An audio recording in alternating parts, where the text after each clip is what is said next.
And when Danny was warming up, it was almost like he was just like a shot put or something. And I was telling our coach, I said, how's he going to throw the ball like that when the game starts? Well, when the game started, he didn't throw it like that. It was boom. Everything was a quick release, on the money. I said, this guy, when the game starts, he's a different player.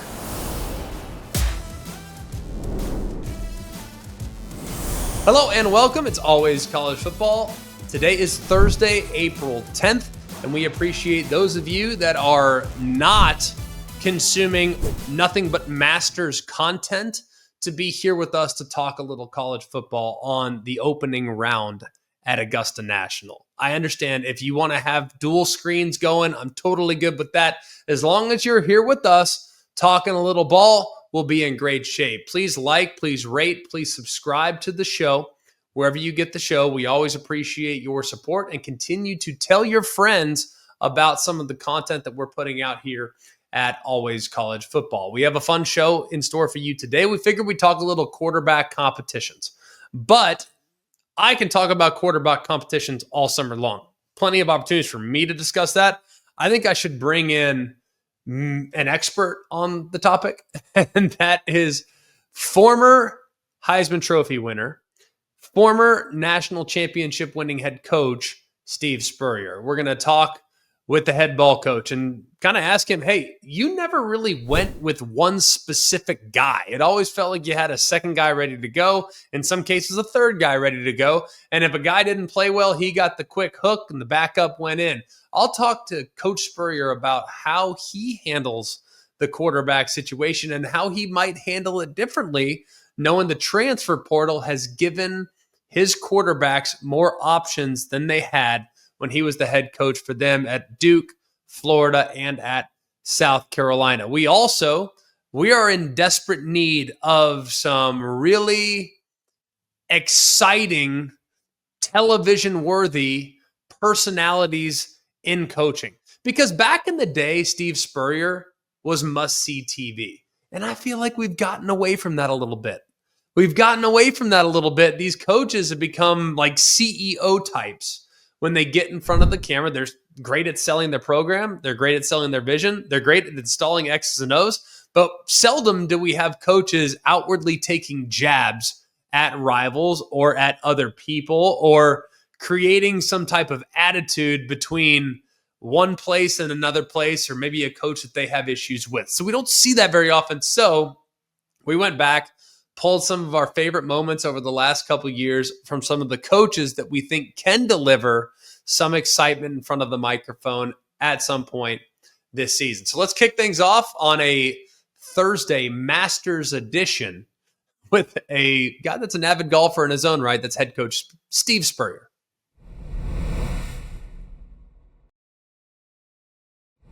Well, he's one of the best of all time, one of the best personalities, but also a Heisman Trophy winner, national championship winning head coach, coached a Heisman Trophy winner. There's very few things Steve Spurrier hasn't done. So, Coach, we can't tell you how much we appreciate the time. Thanks for taking some time to join us.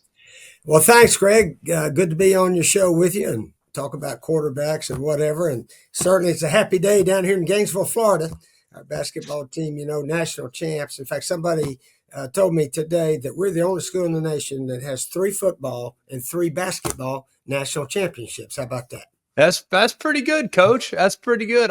I guess I will. And so you think about baseball, soccer, all the other sports. University of Florida, one of the best athletic departments in the country, without question. And capping off a championship on Monday night, pretty amazing, man. I know that had to have made you proud. I would imagine your restaurant down there in Gainesville at Spurrier's was rocking on Monday night, was it not? Well, Greg, actually, we close up on Mondays. And we did not open it up. We let everybody go downtown, and I think all the bars, and then we opened up our gym here, the O-Dome, for all the students. So they were in there watching it. We had sort of a quiet viewing party over at my house. Oh, well, that's a good spot anyways, Coach. Well, we wanted to ask you today, there's so many quarterback competitions going on right now in college football. And I think you're one of the best quarterback coaches in the history of the sport. And you almost never solidified just one guy. And I feel like more and more coaches are taking that approach nowadays in college football. So if you could just start by helping me understand, what was your philosophy when it came to figuring out a quarterback competition? I think what I did, Greg, is a little bit. One of my favorite coaches is John Wooden, and he always said the bench is the coach's best ally. If the player's not playing the way he's coached, just put him on the bench a while and then bring him back. And so I always have that second guy ready to go. Obviously, the starter should be the best player, which obviously happens most everywhere. But every now and then, if he's struggling a bit, in basketball, sometimes a guy can't make anything, put him on the bench a while and then put him back in there. So that was a philosophy that I thought should have really relate to every player, including the quarterback.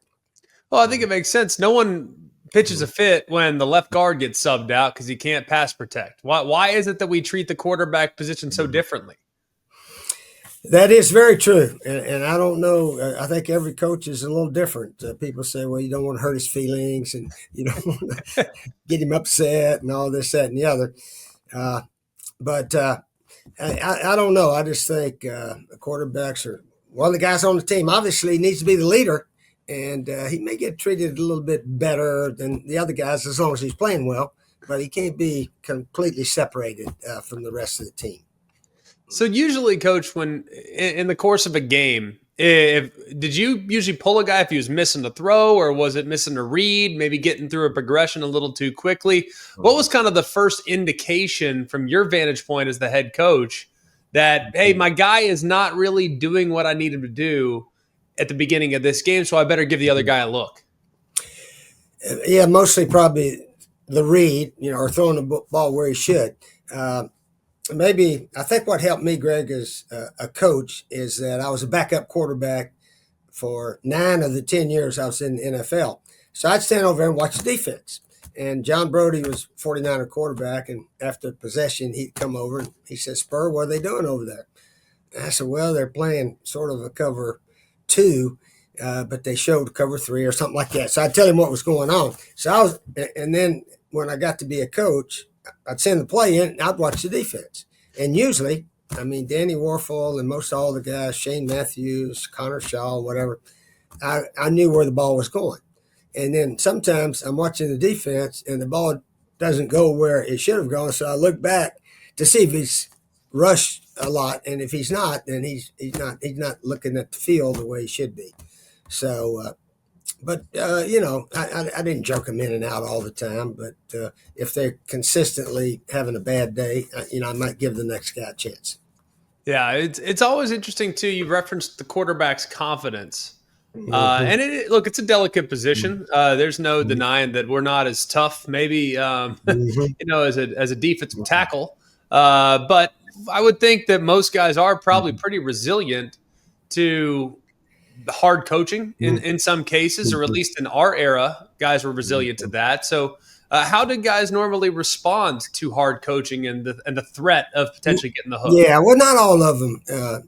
I remember Shane Matthews was SEC Player of the Year his first 2 years here. In his third year, he struggled a little bit early in the season. I said, "I don't want to put you on the bench now. Come on, let's go." And he sort of picked it up. But one of my favorite, I got a lot of favorite quarterbacks, but at Duke, back in 1988, only 32 or 3 years ago, Anthony Dilweg was the backup to Steve Slade. They both came in together.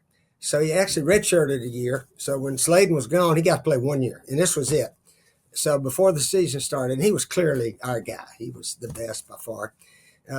We're in there watching some film and asked him what courses he was taking in school. He said, I've already graduated, so I've got a drama class and a phys ed class. I said, "You got an acting class?" He said, "Yeah." I said, "Let me tell you what I want you to do. I want you to act like you are the best quarterback in the nation." And he looked at me and said, "Okay, Coach, I will." He's the ACC Player of the Year. He broke all the ACC passing records. And, he would come to the line of scrimmage and look around and say, "You dudes can't stop us. We're going up and down the field." And to himself, he'd say it like that. Sure. And he was sensational. We were 7-3-1 that year. For first time Duke had won 7 in 26 years, I think. But he was ACC Player of the Year, and actually second round draft pick by Green Bay. He didn't get to play a lot in the pros, but anyway, he was something special. And really, Shane Matthews, I told him the same thing. I said, "You got a chance to be SEC Player of the Year his first year as a starter, because we're going to throw the ball around better than most all these other teams, because the other teams didn't." Back in 1990, they I formation, sweep, pass, ball play, blah blah blah. They didn't throw it around very well. So Shane was his first year ever as a starter was the SEC Player of the Year. Pretty good place to start, Coach. And you Yeah. guys threw it around the yard for sure. When you had a guy like Danny Wuerffel, for example, I know Shane was great beforehand, but I want to talk quickly about Danny Wuerffel, because if you look statistically speaking, probably one of the most effective players in the history of Florida football and one of the best quarterbacks of his generation at the college level. Let's just calling it what it is. Yeah. But how'd you know you had a guy? Like when you're in spring, this time of year, it's April, and you're watching them go through some, and all right, this guy's playing pretty good. I mean, when did you know? All right, hey, this Danny Wuerffel guy, he can be maybe the best in college football. Oh, I don't know if we thought about that so much. We were just trying to figure out who to play right there. We had another good quarterback here named Terry Dean, and actually in '93 and '94, they both sort of played a little bit together. But probably what separated Danny. We went to Kentucky in a game in '93, and we threw 7 interceptions and still won the game. So I think Danny had thrown 3 and Terry had thrown 4 in the game. I didn't know which one to put back in. Danny had thrown the last one. I'm sitting over at work, and we got the ball back with about a minute left, and I was looking around. Danny come running up. He said, "What play you want, Coach?" So we threw a little underpass, went down there, and that was the game that Dorian called a touchdown with 7 seconds left. So Danny wanted it. He wanted the game when it was on the line last minute, and that sort of showed his character, his competitor in him, and so forth. But they both played well. Terry Dean had a lot of great games. Also, he was SEC championship game player of the year week there in '93, I think it was. But, Danny did have that little extra special, and certainly 4 SECs and a national, pretty good career for Danny Wuerffel and all his teammates. Yeah. Not bad. That's for sure. Coach, but you kind of referenced there, it's fourth quarter against Kentucky after a brutal day. That's when you found out that Danny Wuerffel's that guy. But what would you say to the fans of a specific team? It doesn't matter. It can be Bama. It can be Notre Dame. It can be any of these schools that are going through a quarterback competition. They want to know the guy right now. Like, I need to know right now. What would you say as a coach about the evaluation process that you have to go through in the spring, summer, fall camp, and maybe in some cases into the season about determining, all right, hey, no, that's my guy. And it took game 4, fourth quarter after 3 picks to know it. But man, I got it right now that I figured out what Danny Wuerffel can do. I never looked at it quite like that, as if one guy is going to play the whole season.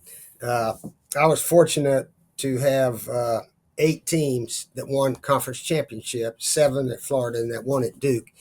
And 2 quarterbacks played in about 4 of those 8 championships.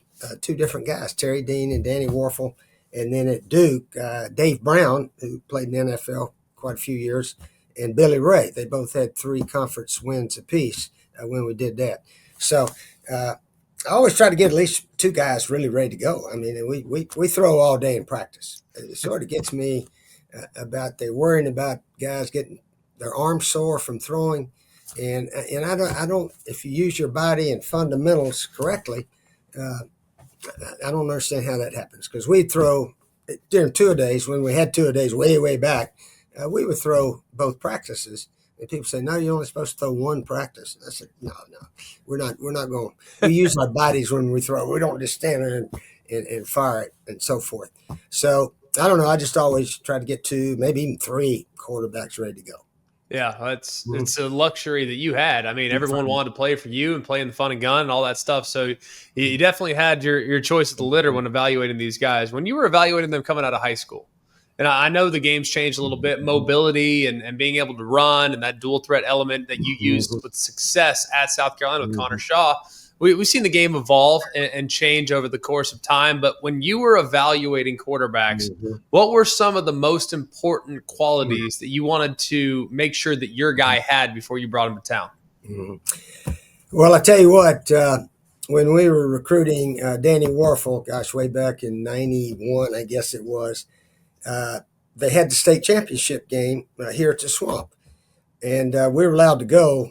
I don't think we could talk to the player until after the game, all those rules, which we followed the rules, but we could sit in the stands and watch it. Right. So I'm sitting there with one of our assistant coaches, and when Danny was warming up, it was almost like he was just like a shot put or something. And I was telling our coach, I said, how's he going to throw the ball like that when the game starts? Well, when the game started, he didn't throw it like that. It was, everything was a quick release, on the money. I said, this guy's, when the game starts, he's a different player. And when you find guys like that, those are the kind you really like.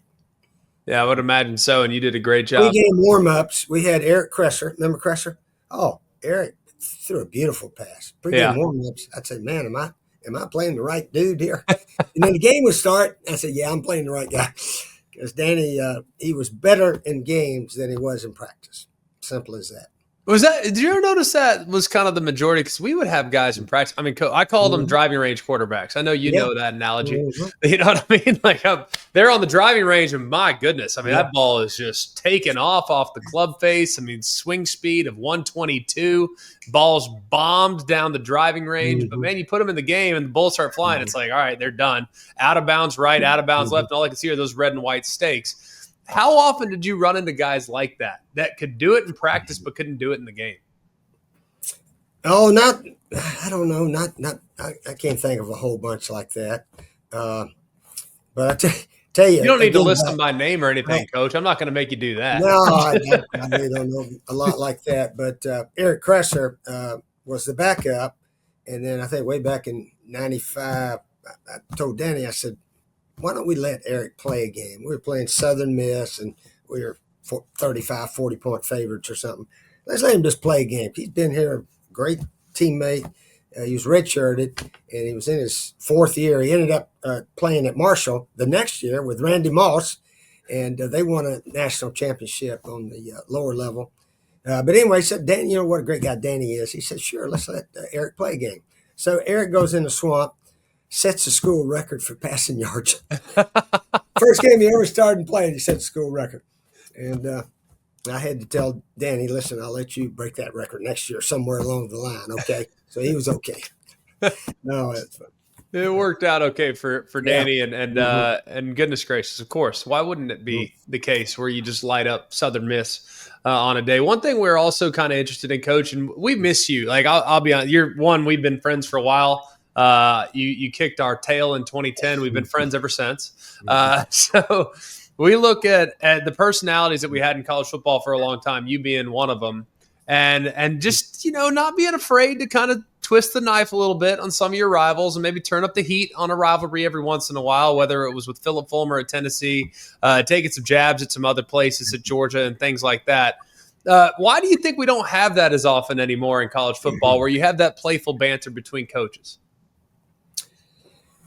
I think most all coaches sort of, follow the script on how to do it. And plus, all of my little corny jokes, Greg, was in the off season. And in the off season, back when I was coaching, they said, Coach, you've got 22 Gator clubs all around the state, one in Atlanta, maybe one in Birmingham or Dallas or somewhere. So you play golf that afternoon and go talk to the guys at the Gator Club, and they want to hear something funny. So you say something halfway funny, and then it gets repeated, and everybody thinks it's a big deal. But I wasn't in particular who – usually somebody would tell me a corny joke before the meeting, and so then I would repeat it. And I didn't think it was that big a deal. Bobby Bowden used to do that. Nobody got mad at him. I said, Coach, it's supposed to get in papers like yours did. So anyway, but Coach Bowden would tell a little corny something, and it was no big deal. It was good for the sport though back then, man. Yeah. I mean, shoot, I still think it was good. I wish we had more of it, to be honest with you. Mhm. Do you have a story from a time that you spent with, whether it's Coach Bowden or Coach Fulmer, where you guys kind of went out, good-hearted fun? I mean, I don't think anyone took it too serious, but do you ever have a story of an interaction that you might have had with them that would be? No, Uh, we were always friendly with all those guys, and yeah, Coach Stallings, and then we did those Nike coaching trips in the summertime, and but back in those days, gosh, they had a coaches golf tournament in Dallas, and we played a lot of golf, and of course had a few beers afterwards, probably, and so you could throw little jokes out a little more easily after that. I would imagine. I would imagine y'all had a lot of fun, Coach. We'll kind of put a bow on it right now with where college football's at, and the challenges, I think, from a coaching standpoint of getting players to adjust behavior. In your day, for example, you pull Danny Wuerffel in favor of Cresser. The Danny Wuerffel's going to stick around because he wants to compete and still get that job the following year. You do that nowadays, you might have guys enter in the portal right and left, and it's harder to kind of change behavior and get a guy to reach their potential. How would you handle the modern era of college football as it relates to the portal and knowing that guys can leave whenever they want? Yeah, that's true. You would have to consider all that.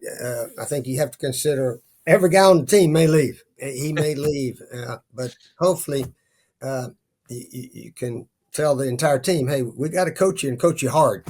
I remember Pat Riley, former basketball coach, Miami Heat and Lakers and so forth. He one time said, great players want their coaches to be tough on them. So I should tell the team that all the time because they all think they're great players. So they want the coach to be tough on them. So we tried to be tough on them and sort of yell at them when they needed it a little bit, but then pat them on the back when they deserved that. But with that NIL now, you might have to be nice to them a little bit more than you're tough on them. I don't know. Yeah. Certainly seems that way. Would it, if you were still coaching today, would you coach differently than you coached when you were there in the early, in the mid 90s? I don't think, not differently on the field. I don't think. No, we didn't really yell at them on the field that much. Just try to correct mistakes and things like that. And really, only if a player loafs is about the only time you would really criticize a guy some. And we didn't have that very much at all. Mm-hmm. Well, finally, Coach, we'll get you out of here. It's been just so great to visit with you. It's always so much fun. We always appreciate our time together. We hope that your golf game's as good as I'm imagining it is. But I will be curious if you could maybe enlighten us to a story that you had with one of your quarterbacks where you decide, hey, we're going to give another guy a look, or hey, you're not seeing it real well this week. Maybe we're going to give you the hook and we're going to give someone else a shot. Like, was there ever a funny interaction with one of your starters that maybe didn't want to come out of the game or was relieved to be taken out of the game or something along the lines of that? No, not that I know of. Of course, the game we had with you there at South Carolina, Stephen Garcia had the best game of his life that game. And then, I don't know, 2 or 3 weeks later, he struggled a bit, and Connor Shaw came in. But anyway, that was maybe that was the next year. I'm not sure.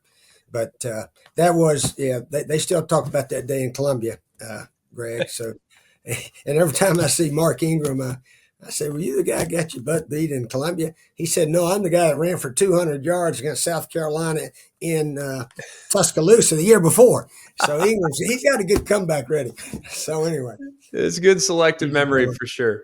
Good selective memory. Well, Coach, it's always a pleasure. We love seeing you. We love eating at Spurrier's every time we're in Gainesville, and we always enjoy the time that we get to spend together, my friend. Thanks again. All right, Greg. Always good to talk to you. All right. Always great to visit with the head ball coach, Steve Spurrier. It's so much fun to interact with a guy that was really the kind of heart and soul of my generation. I mean, growing up, I was born in 88. His dominant run was beginning of my childhood, in which I really remember those moments where he was poking fun at Tennessee, at Florida State, and at all these other programs throughout the Southeast. And we've kind of lost some of that in college football, haven't we? I remember, now I was never a guy that grew up as like a diehard NASCAR fan, but visiting with friends and having a lot of buddies that grew up watching NASCAR every Sunday, they talk about the era in which people were outwardly talking smack to each other in preparation to or in reaction to a race. I grew up in the Attitude Era of the WWE. I grew up watching Stone Cold Steve Austin as a kid from Texas, watching the rivalry between him and Vince McMahon, and then The Rock being in there as well. Like, I like to have some personality when it comes to the people that are running the programs, and we've lost some of that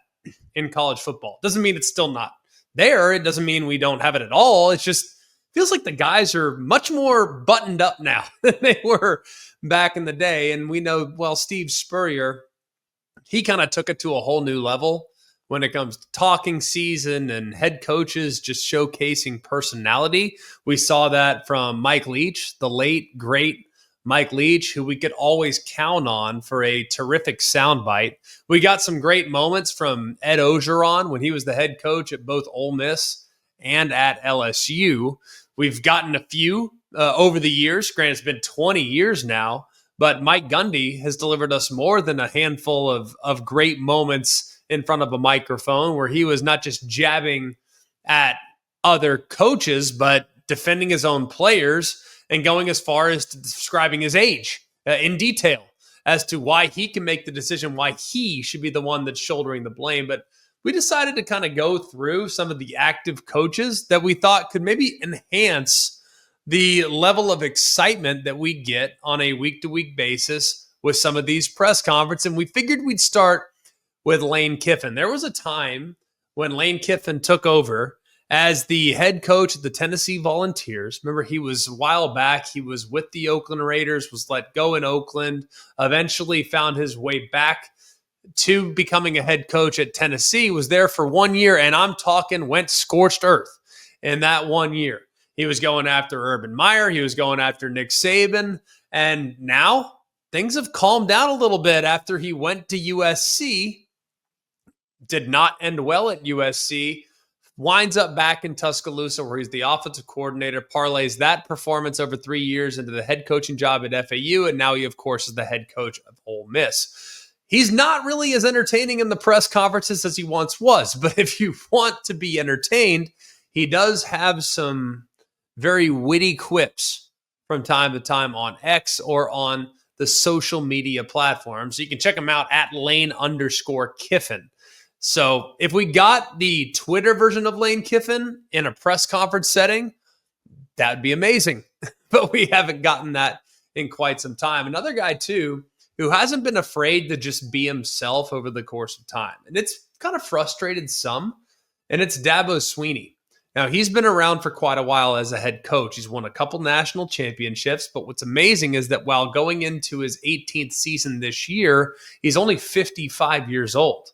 He kind of tells it like it is, and he has a tendency to go around and around and around without really answering the question in some cases, but he's done a great job of building a program, and I think that Dabo Swinney is one of those guys that is unapologetically himself. And he's not afraid to push back when someone like Tyler from Spartanburg tries to ruffle his feathers. Let's take a listen. Hey, Tyler, I've listened to enough of you, Tyler. Listen, you can have all your opinions that you want, all right? I don't know how old you are. Don't really care, all right? But let me tell you something. We won 11 games last year, and you're part of the problem, to be honest with you, because that is part of the problem. It's people like you that all you do is the appreciation. The expectation is greater than the appreciation, and that's the problem. And so, we've won 12 10-plus win seasons in a row. That's happened 3 times in 150 years. So if you want to know why, Clifton ain't sniffed a national championship for 35 years. We've won 2 in 7 years. And there's only 2 other teams that can say that, Georgia and Alabama. Okay? Is this a bad year? Yeah. And it's my responsibility. Take 100% responsibility for it. And all this bull crap you're thinking, all these narratives you read, listen, man, you can have your opinion all you want. and you can apply for the job. And good luck to you. How can you not love Dabo Swinney in that moment defending his program, defending his beliefs, defending his culture, defending what it is he's built over the course of a very, very long time with great success? By the way, on the heels of another ACC championship game, you look at his performances over the last 10 years, remove the national championship appearances and the national championship wins. Just look at the performance against his peers in the ACC. The guy's been absolutely absurdly dominant. So I don't think Dabo Swinney has to apologize for anything. I want him to raise his level of angst this year because they should have a great team. They might have the best team in college football on paper coming into this upcoming season. We'll go next to a guy that is relatively new at the highest level of the sport, but has been making waves in football for a really long time. That's Deion Sanders, Coach Prime. No one has ruffled more feathers in the last 24 to 36 months than Deion Sanders, whether it was his time at Jackson State, going out and recruiting top players in the country to come play at Jackson State, having guys spurn Florida State, his alma mater, to come play for him. He then goes from Jackson State to become the head coach at Colorado, and he basically filmed everything that went down in that transition. And several of the things that he said in that transition raised some antennas, raised some eyebrows, and got some pushback for sure.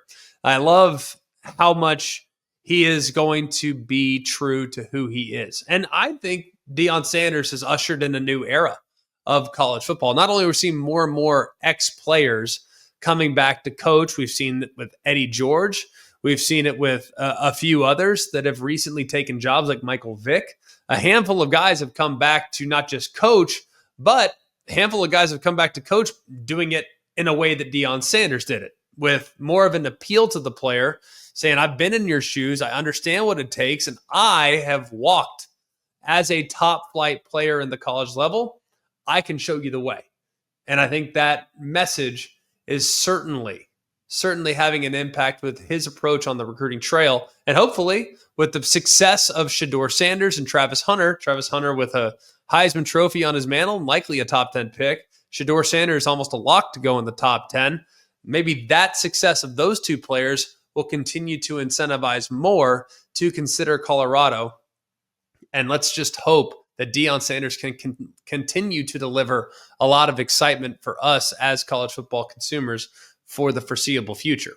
We'll move next to Shane Beamer, who was the first coach to get a mayonnaise bath. I think that naturally puts you into a category where clearly you're going to do things a little differently. But think about what Shane Beamer's done since he's taken over at South Carolina. And it's amazing, too. We talked about Dabo Swinney already. On the other side of the state, having Shane Beamer, those two aren't afraid to trade barbs. We've also seen Shane Beamer engage in some dialogue with Brett Bielema, yelling across the field in the bowl game and defending his team or whatever the circumstances were. I don't even remember why they were yelling at each other, but it was entertaining and kind of exciting, if I'm going to be honest. So Shane Beamer's done that. He's also danced with sunglasses on. He has also done music videos and has had viral moments on social media where he has taken his team to the top of the stadium there at Williams-Brice and explained to them the importance of performing at a high level because of all the people that are down beneath where they were sitting in the stadium that day and all the work that those people had put in to attending and supporting South Carolina football events. That I thought was a really neat moment. Plus, I believe he sang to his wife in the postgame, so earns him a spot. He also is outspoken and isn't afraid to speak his mind. Speaking of outspoken, has anybody taken the world outside of Coach Prime? We should remove Coach Prime from all these categories because no one has taken the world by storm quite like Deion Sanders. But how about what transpired in the last 12 to 13 or 14 months for Curt Cignetti? When you are asked about what you've done and asked about why you belong and asked about what you're going to do for the program when you get the job at Indiana, for you to respond by saying this. Yeah, it's pretty simple. I win. Google me. Yeah, I would say that kind of explains kind of who he is. He's not afraid to be brash, and I feel like that's been missing a little bit from time to time. Curt Cignetti was tired of defending his resume. He certainly doesn't have to. But when you look at the path that he took to become the head coach at Indiana, he, of course, started at the Division II level at IUP. Then he transferred that to Elon. Then he went from Elon to James Madison, and James Madison ultimately to Indiana. People did wonder, and rightfully, people wondered, would his approach work against the best teams in the sport? And what did we find out in year number one? Well, 11-1 in the regular season. That one loss coming to the eventual national champion, and then losing to the team that also competed in the national championship game in the first round of the playoffs. I would say that was a pretty good job well done by Curt Cignetti in year number one. Now, what can he do from here? Will he continue to be as outspoken? Will he continue to be as brash? It might make him, at least in the near term, maybe a lightning rod for criticism in the event in which they're not quite as good as they were this past year. But at the same time, I think it could serve as a rallying cry for his fan base that has been starved for a winner for quite some time. And who is more beloved than the head coach of the Arkansas Razorbacks, the boss hog, Sam Pittman? Look, I don't care who you pull for, what team you have allegiances to. Everyone kind of loves and admires and appreciates Sam Pittman, right? How can you not? First of all, he talks about drinking beer in the postgame, which I certainly can align with. But we also had this beauty from him on our show just a couple years back. I like the Boss Hog. I like Pit Boss. Either one of them. I do. I mean, I called my wife Mama Hog. She hated it. You know, I don't know why, but so that's out. But Pit Boss but Pit Boss is kind of what I've been called for a long time because of O-line. Yeah. You know. Well, Pit Boss, Boss Hog doesn't really matter. We won't do Mama Hog. That's for sure. We will avoid that one. No doubt about it, Coach. But it is pretty awesome to see Sam Pittman, those memorable moments, those viral moments, not just in the post-game press conferences, the post-game interviews, also in the behind-the-scenes just images of him celebrating with his team in great victory. That's been something that we've all aligned with over the last couple of years. And someone that's finally new to the scene. Look, 1 year is not necessarily enough of a sample size to kind of carve out as like a bad boy or an outspoken coach that is brash and has a chip on his shoulder and is going to make sure that he does whatever it takes to draw attention to his program. That's Kenny Dillingham. Pretty new, but has given us a lot of really, really impressive moments in front of the microphone. Flying on the radar, according to some, but after his Sun Devils lost to the Texas Longhorns in the Peach Bowl, he had everyone's attention. Now that it's over, when you can reflect on where those guys have come, it's an incredible testament to the team. But golly, that one sucks. We need more honesty like that. How often would a coach in disappointment come out and say, I'm just really proud of my guys. I'm really proud of this. I'm really proud of that. We're so close. We're really proud. We know that we can get over the hump, what have you. But acknowledging the disappointment, acknowledging just how hard it is to come that close to the team that had been that cohesive, I think gives us a kind of a reflection of just how honest Kenny Dillingham is. And I think the sky's the limit for what he could accomplish in Tempe here in the years to come. That'll do it for us here at Always College Football. Continue to encourage all of you to like, to rate, and to subscribe to the show wherever you get the show.